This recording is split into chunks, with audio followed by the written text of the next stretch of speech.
I recorded a video about a week ago. I just didn't get around to editing it. And then something else popped up on my radar. And I'm going to share the link in the description. I'm going to recommend that you guys watch this video. It is called The Diary of a CEO. I'm plugging him. Over 1 million people have watched it. And he's interviewing Eric Weinstein. And the title is, Jeffrey Epstein Was a Front. The Collapse Has Already Started. It's very good. The premise of my video today, and the problem why I haven't been able to get a video out, is because everything has been just so over the top. I can't keep up. Just saying. Take a peek at the video. Here's a short clip. Have you looked what's happened in the last month? Do you really think this is the start of the end? It's coming undone. Pakistan and India, of course it is. We had an election with Donald Trump versus Kamala Harris in the US. Tell me what's going on in the UK. What are we doing in the mayoral race for New York?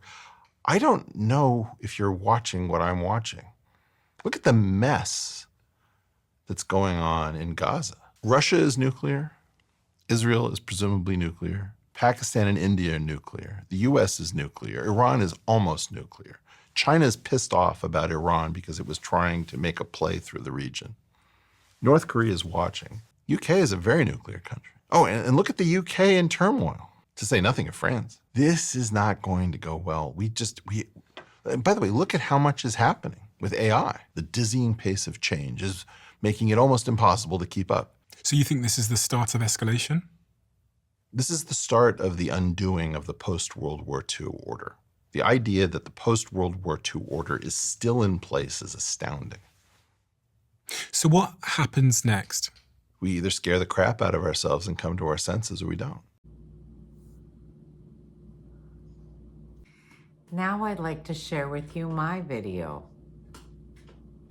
that I recorded a week ago. Hi YouTube. I'm so sorry that I can't get a video out every week because I'm so exhausted from trying to heal from this collarbone. I think it's healing though, but let me tell you, I'm just so old that it just takes everything out of me. And every day there's some new news that I think that I want to talk about, and then within hours there's something else, and I just can't keep up with the news. I think one of the more important things that I want to talk about is I watched a Glenn Beck video within the last week, and it was about Grok 4 and how there's some serious changes coming along with that. The way they make it sound, Elon. I mean, technological advancements like problem-solving skills and things like that. Like, Grok could probably figure out how to cure cancer or global warming. But here's my problem with it, Gen X. This is going to affect our generation more than anybody's generation because we're at such a vulnerable age. How do you prepare for something when you don't know what you're preparing for?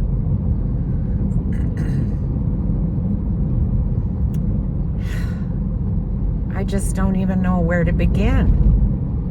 It would be wonderful if it did cure cancer or certain little diseases that we have in the medical industry or medical field, I might add.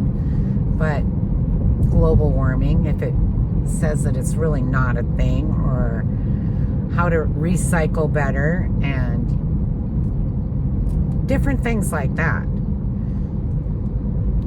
But financially, the markets are doing good right now. Bitcoin they're still trying to, you know, I have a tiny, tiny sliver of that. And some other cryptos. Nothing that amounts to anything, but do you invest in those? I think I'm going to start buying a silver coin every week. I gave a guy a ride a couple weeks ago, and the old shop on Main Avenue closed down, so I didn't know where to go. But I think I'm going to invest in a silver coin every week. And then yesterday, I watched a video with Glenn Beck and Whitney Webb. If you haven't heard of her, she's a young gal that moved to Africa because she doesn't like what's going on in the United States and becoming self-sufficient, owning land and going off the grid and all that kind of stuff. There's that, which I'm intrigued by very much. You know, the motorhome or the tiny house. I just can't decide. But I think I want one or the other because my passion is growing a garden and working in the yard and being outside. Not so much in the winter, but gotta have a fireplace, especially if you live in this country, so you can stay warm. So I think I need to go through my prepper list again. I know that I've got most of the major stuff tentatively covered. You know, I'm not going to be saving gallons and gallons of water, but barrels of water like some people are across this country. But filtration systems and studying some of that stuff. I'm not concerned about water here. We have plenty of it. Rain catchment systems and different things like that. Canning. But one of these next videos, I need to go through that stuff. I know that starting a prepper list is definitely intimidating, so I'm going to show you guys how I did it. The number one thing was that fireplace, because I think the last thing that I want to do is freeze to death. You know, the basic necessities: heat, water, and food. Other things on the news front would be Jeffrey Epstein. Is Trump lying to us? Well, obviously they are hiding something, but I still believe in him, and I still think that he's doing what's best for the country, because after everything I've watched, I feel like there must be some very important people globally that are caught up in that could cause some serious problems for our country. For one, they say it could crash, you know, the stock market. So what does that mean? We don't want that to happen. So I do think that the truth will come out eventually, to the point where we're satisfied.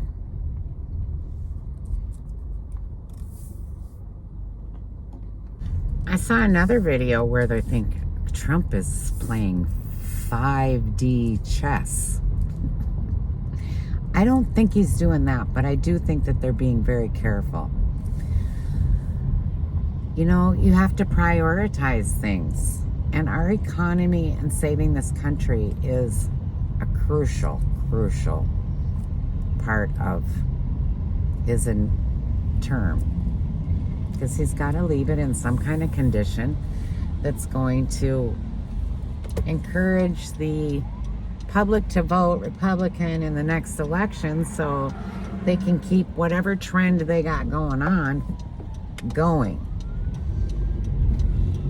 I did want to talk a little bit about the immigration thing, the whole ICE thing. That's ridiculous. These people are out of their mind. I picked up a guy from the Netherlands who just wanted to take a little tour of North Dakota, South Dakota, and head south and see a little bit of America. And he said that the immigration problem where he comes from is definitely a worse problem than it is here, because their countries are small. And he said there are countries over there where they have taken over 60%. Their population is higher than the original population from that country. So what happens when you lose the majority? You lose your culture. And that is, I think, what's, with America being as big as it is, and they're spread out more, but these democratic cities, I can't understand why Americans are okay with losing their culture. They think that we're a melting pot and that we should be diversified and all that kind of stuff. Yeah, that's all great and dandy, but when the majority of your population becomes the minority, that's concerning. So there's that. There's the housing market and the car market and the interest rates. Why is he not lowering the interest rates? Because he wants to sock it to Trump. I mean, good grief. I mean, it's so obvious. Then they got a couple ex-FBI agents, Brennan and whoever, they want to investigate. I'm sick of the investigations. We need some arrests, which I hope are coming. I'm going to guess are coming. It's that 3D chess. I just think we need to hang tight and pay attention to your own lives and your own cities and what's going on, so you can make a difference locally and take care of yourself. So inevitably, it boils down to there's no common sense left anywhere. And there's too many things to prepare for at the same time. Being single, got to do everything yourself. Prepare for every situation that you can think of. And I don't think of that as being paranoid. Again, if you're awake, you're awake. And you're seeing what's going on. And you can see that there's a lot of people out there who are connected that don't know anymore. They're speculating on, if this happens, then that's going to happen.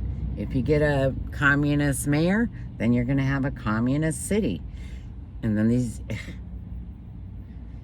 if the stock market fails, then we're going to have a depression.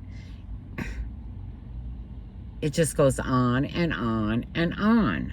So, again, what do you prepare for when you don't know what you're preparing for? That is my question. It's not what I think today. It is the big question. I'll see you guys soon.